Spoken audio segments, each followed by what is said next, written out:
nadadapa, bumabangon. Gaya ng puno, hindi pumapalag. Hey there, Nocturs! Welcome back sa Usap Sean dito sa Nocturnal Sage, a guide for those left in the dark. Ako nga pala ulit si Kuya N, ang inyong class president. Okay, so sa episode na ito, init no? Ganito talaga sa Pinas, napakainit. Kagagaling ko na actually sa biyahe. Ngayon, medyo foggy yung brain ko, no? Pero nag-effort ako na makaproduce ng isang episode today para sa inyong mga nag-aaban dyan. Maraming salamat sa inyong pagmamahal. Wala akong pay na suporta. Hindi ko kayo i-disappoint. Kaya sa episode na ito, pag-uusapan natin ang tungkol sa closure. Nanonood ba kayo ng BoJack Horseman? Whether or not hindi, ako nanonood. May isang episode dito na kung saan si Diane gusto niyang magkaroon ng closure sa kanyang difficult family. Marami siyang mga kapatid na lalaki at lahat sila mga sakit sa ulo. Si Diane, napaka-functional. Siya lang siguro yung may maayos na trabaho, isang kapaki-pakinabang na miyembro ng lipunan. Nag-attempt siya na magkaroon ng closure by accepting an invitation together with her brothers. Sumipot naman yung lola mo. Pero, it turns out, hindi pala possible ang closure. Ang sabi naman ni BoJack Horseman sa kanya, ang closure, hindi nangangahulugan na magiging mapayapa lahat. Kasi tayong mga tao, meron tayong a need for clarity. And probably, we have this assumption na porke ba bago kayo tuluyan nag-break ng iyong previous significant other, kapag nag-closure kayo, magiging mapayapa at painless yung inyong separation. Pala hindi. Sa istorya ni Diane, dun sa BoJack Horseman, hindi pala garantisado ang kapayapaan kapag nag-closure. Sa sitwasyon niya,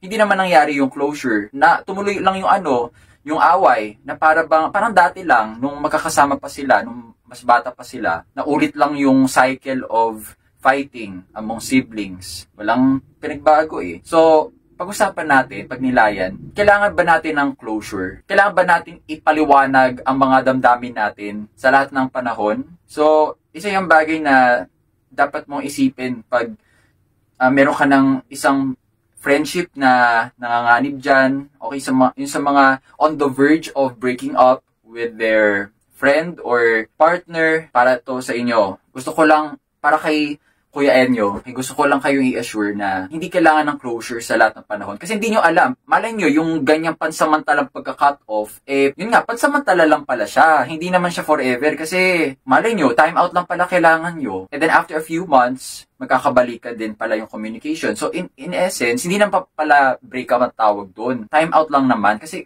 kailangan natin ng time out at saka distansya paminsan-minsan para tumatag yung isang relasyon. Kasi kapag masyado kayo malapit, may mga bagay sa tungkol sa inyong mga sarili na hindi nyo nakikita kasi ang lapit-lapit nyo.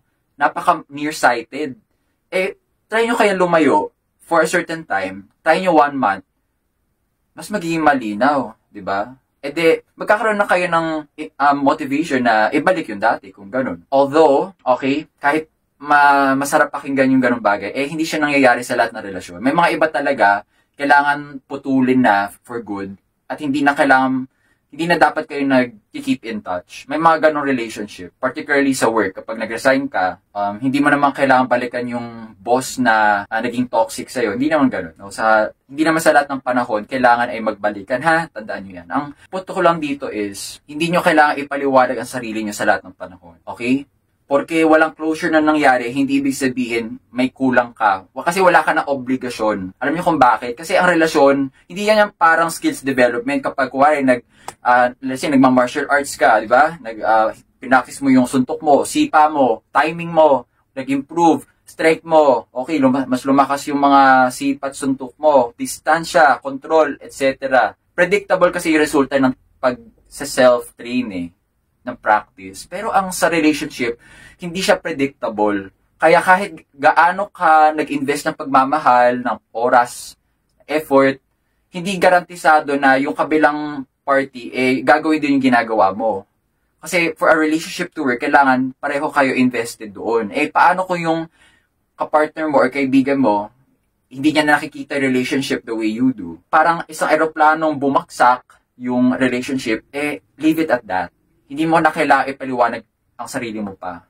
Okay? Pwede naman mag-closure, yun nga lang, manage your expectations. Hindi nangangahulugan na mawawala na yung sakit pag nag-closure kayo, no. May closure man o wala, at the end of the day, relationships remain messy. Tandaan nyo yan. Ang relationship talaga magulo.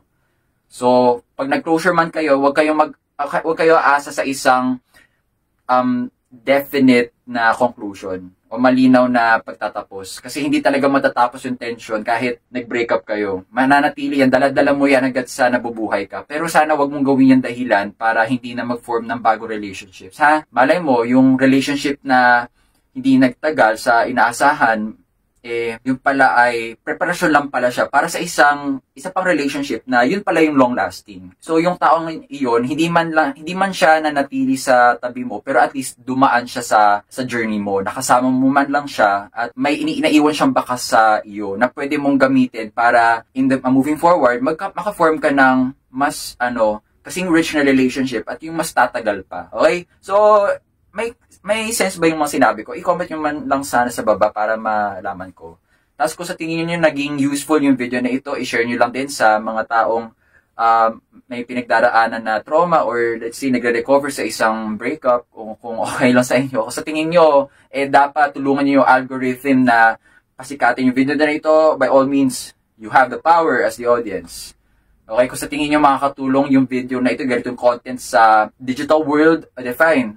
Pero kung sa tingin nyo, pollution lang yung madudulot ng content na ito, okay lang din, huwag nyo na i-recommend. Okay, thumbs down nyo kung sa tingin nyo, dapat mabawasan yung magitong content. Hindi, real talk.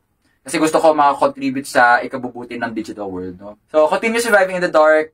Paritilin lang yung tika sa susunod na episode. Nadadapa, bumabango, gaya ng puno, hindi pumapalag. Kahit gaano kalakas ang bagyo,